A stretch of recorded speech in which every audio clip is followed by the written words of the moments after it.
इच्छा होती एक, नशिबात होतं वेगळंच.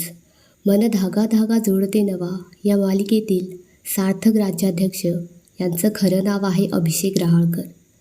अभिनेता अभिषेक रहाळकर याने स्वामिनी, तू तेव्हा तशी या मालिकेत सहाय्यक भूमिका साकारल्या आणि आता तो पहिल्यांदाच मन धागा धागा जोडते नवा या मालिकेमध्ये मुख्य भूमिकेत आढळला.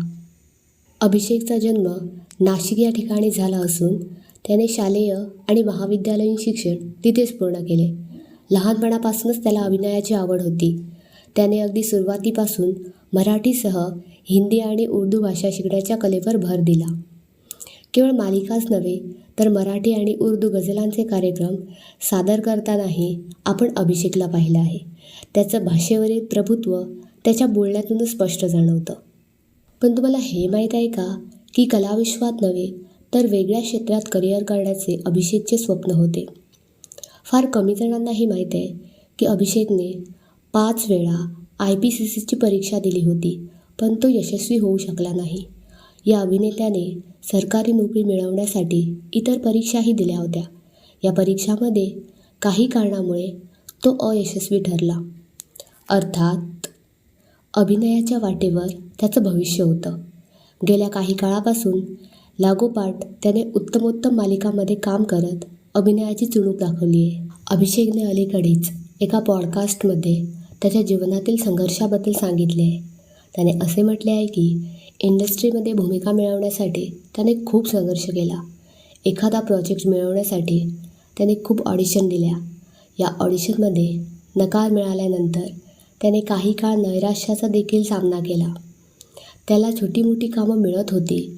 मात्र या अभिनेत्याला पहिला मोठा ब्रेक कलर्स मराठीच्या स्वामिनी या मालिकेतून मिळाला. रमा माधव यांची प्रेम कहाणी पेशवाईच्या इतिहासातील एक महत्त्वाचा अध्याय होता. या प्रेम कहाणीवर आधारित स्वामिनी या मालिकेमध्ये अभिषेकने सदाशिव पेशवे ही भूमिका साकारली. यापूर्वी त्याने काही नाटकांमध्ये काम केले होते. मात्र सदाशिवरावांची भूमिका त्याच्यासाठी मैलाचा दगड ठरली.